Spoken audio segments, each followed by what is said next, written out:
Welcome to bird media. నేను మీ పవన్ కృష్ణమూర్తి. సొంత రాజకీయ పార్టీలో చేసే నేతలకి మాత్రం కితాబులు ఇవ్వడం, కింగ్ అంటూ మాట్లాడడం, అది చేయడం ఇది చేయడం చేసేటువంటి జగన్మోహన్ రెడ్డి గారు ప్రత్యర్థులు దొరికితే చాలు ఆడుకుంటారన్న సంగతి అందరికీ తెలిసిందే. కాకపోతే అలవాట్లో పొరపాటుగా ఇవాళ ఆడుకోవడానికి అసలు కారణం వేరే ఉంది అంటున్నారు. పుట్ట మహేష్ కుమార్ యాదవ్ ఏలూరు తెలుగుదేశం పార్టీ ఎంపీ. సరే, డ్రగ్స్ కేసులో మొత్తానికి పట్టుబడ్డాడు.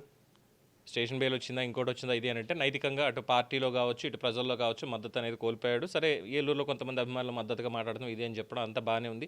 ఇవాళ కార్యకర్తలతో మీటింగ్ పెట్టుకున్నటువంటి జగన్మోహన్ రెడ్డి గారు పుట్ట మహేష్ యాదవ్ డ్రగ్స్లో దొరికిపోయాడు, చర్యలు లేవు, ఆయన అలాంటి పని చేస్తే పళ్ళు రాలు కొట్టాల్సింది పోయి చంకన పెట్టుకుంటారా, ఏ చర్యలు లేవు, నో యాక్షన్ అని చెప్పి చంద్రబాబు నాయుడు గారిని క్వశ్చన్ చేశారు. చంద్రబాబు నీతే ఇంత, ఇలాగే మాట్లాడతాడు, ఇలాగే చేస్తాడు అన్నింటిలోనని చెప్పి చాలా ఇప్పటివరకు జరిగినటువంటి కొన్ని వాటి గురించి మాట్లాడారు. సరే, బాగానే ఉంది.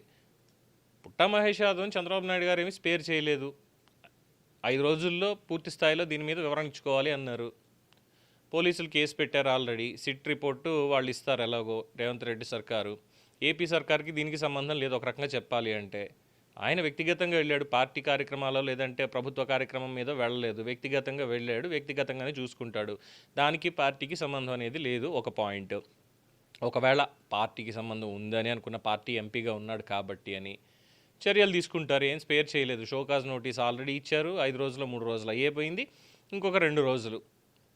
ఈ 2 రోజుల్లో పార్టీ నుంచి సస్పెన్షనో ఏదో ఒకటి పూర్తి స్థాయిలో జరుగుతుంది. దాని నిర్ణయం అలాగో తీసుకుంటారు. ఎందుకంటే రిపోర్ట్స్ తెలంగాణ పోలీసులు ఇచ్చేటువంటి డీటెయిల్స్ వీటితోటి చట్టపరమైనటువంటి చర్యలన్నీ కూడా తీసుకుంటారు.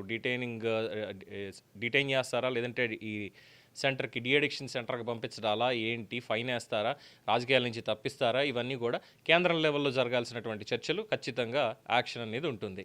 కానీ జగన్మోహన్ రెడ్డి గారు మాత్రం ఏదో పగబట్టేసినట్టుగా పుట్టా మహేష్ చేశాడు, పళ్ళు రాలగొట్టాలి అని మాట్లాడితే, మరి సొంత పార్టీలో చేసినటువంటి కార్యక్రమాలు చాలా ఉన్నాయి కదా చాలామంది నేతలు, మరి వాళ్ళకి సంబంధించి పళ్ళు రాలగొట్టేటువంటి కార్యక్రమాలు ఇవి ఎందుకు పెట్టుకోలేదు అనేది తెలుగుదేశం పార్టీ వాళ్ళు అడుగుతున్నటువంటి ప్రశ్న. చాలామంది అడుగుతున్నారు, ఎందుకు జగన్మోహన్ రెడ్డి గారు, సరే అరవ శ్రీధర్ గురించి ఇంకొక దాని గురించి మాట్లాడారు, ఆ మాట్లాడినటువంటి దానికి పోనీ ఓకే, నైతికత అనేటువంటి పేరు మీద అనుకోవచ్చు, కానీ ఈ విషయం దగ్గరకు వచ్చేసరికి ఏముంది మీకు ఇంత పగ ఎందుకంటే, అసలు సంగతి కడప జిల్లా మైదుకూరు తెలుగుదేశం పార్టీ, అందులోనూ పుట్ట సుధాకర్ యాదవ్కి కంచుకోట, చాలా బలమైనటువంటి నేతగా ఎదిగారు. యాదవ్ సామాజిక వర్గం నుంచి బలమైన నేతగా ఎదిగారు ఆయన, మంచి పేరే ఉంది. కడప సొంత జిల్లా ఎవరికి, జగన్మోహన్ రెడ్డి గారికి, వైఎస్ రాజశేఖర రెడ్డి గారికి, వాళ్ళకి సొంతం ఇలాక కదా.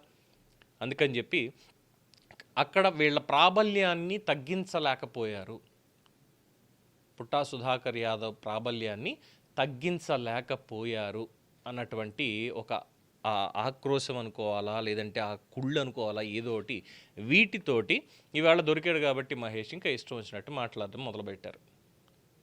ఆయన బలం తగ్గించలేకపోయాను, ఆయన ఓడించలేకపోయాను, ఇవని చెప్పి వాళ్ళు చేసినటువంటిది. ఎందుకంటే దశాబ్దాల నుంచి కూడా, కొన్ని దశాబ్దాలుగా పుట్టా కుటుంబం మైదుకూరుని బేస్ చేసుకొని వ్యాపారాలు కావచ్చు, లేదంటే రాజకీయాలు కావచ్చు చేస్తున్నారు. పుట్టా సుధాకర్ యాదవ్ సౌమ్యుడిగా పేరున్నటువంటి వ్యక్తి, ప్రతి ఒక్కరితోటి చక్కగా మెలిగేటువంటి వ్యక్తి అంటారు. ఆయనకి ఏమి పెద్ద శత్రుత్వం అనేది ఎవరితోటి లేదు అని కూడా చెప్తారు. కానీ ఇక్కడ ఉన్నటువంటి సంగతి అలా కాదు కదా.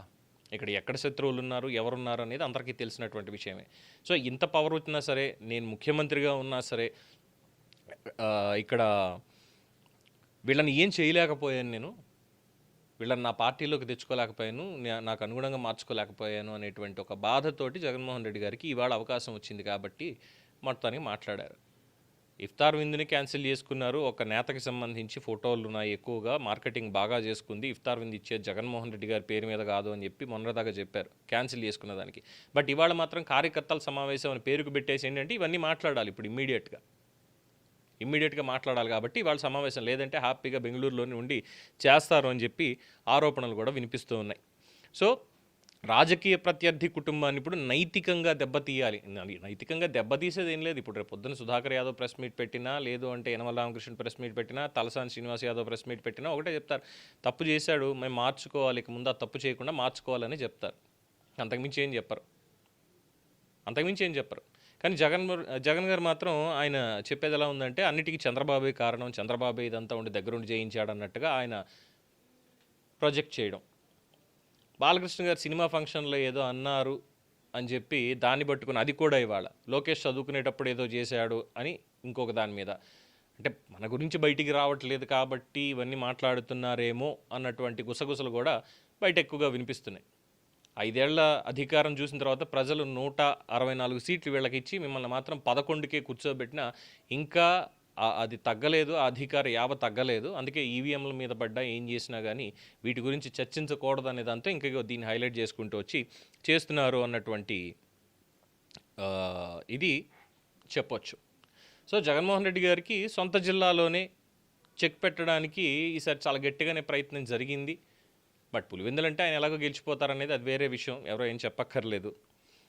బట్ కడపలో ఘోరమైనటువంటి ఓటమికి కూడా వాళ్ళకి రావడానికి యాదవ్ సామాజిక వర్గం కూడా బలంగా పనిచేసింది. అందులోనూ పుట్టా సుధాకర్ యాదవ్ మీద గతంలో వీళ్ళు తీసుకున్నటువంటి నిర్ణయాలు, జగన్మోహన్ రెడ్డి ఇవన్నీ కూడా చూసిన తర్వాత ఈసారి ఎలాగైనా సరే ఓడించాలని అక్కడ ఫిక్స్ అయిపోయారు. ఆ కక్ష ఇప్పుడు ఈ ప్రెస్ మీట్ రూపంలో లేదా కార్యకర్తల మీటింగ్ రూపంలో బయటకు వచ్చింది అనేది అంటున్నారు. చూద్దాం రేపు మళ్ళీ ఇంకేమైనా పెట్టి మాట్లాడతారా, ఇంకా ఏమన్నా వస్తాయా అనేటువంటిది. అట్ ద సేమ్ టైం ఇక పుట్టా మహేష్ సంగతి పెద్ద ఎక్కువగా మాట్లాడక్కర్లేదు. ఒకటే డెసిషన్ తీసుకోవాల్సింది అటు చంద్రబాబు నాయుడు గారే తప్ప ఇంకెవరు కాదనేది మాత్రం వాస్తవం. దీని మీద మీ అభిప్రాయం తెలియచేయండి. చూస్తూనే ఉండండి ది బర్డ్ మీడియా.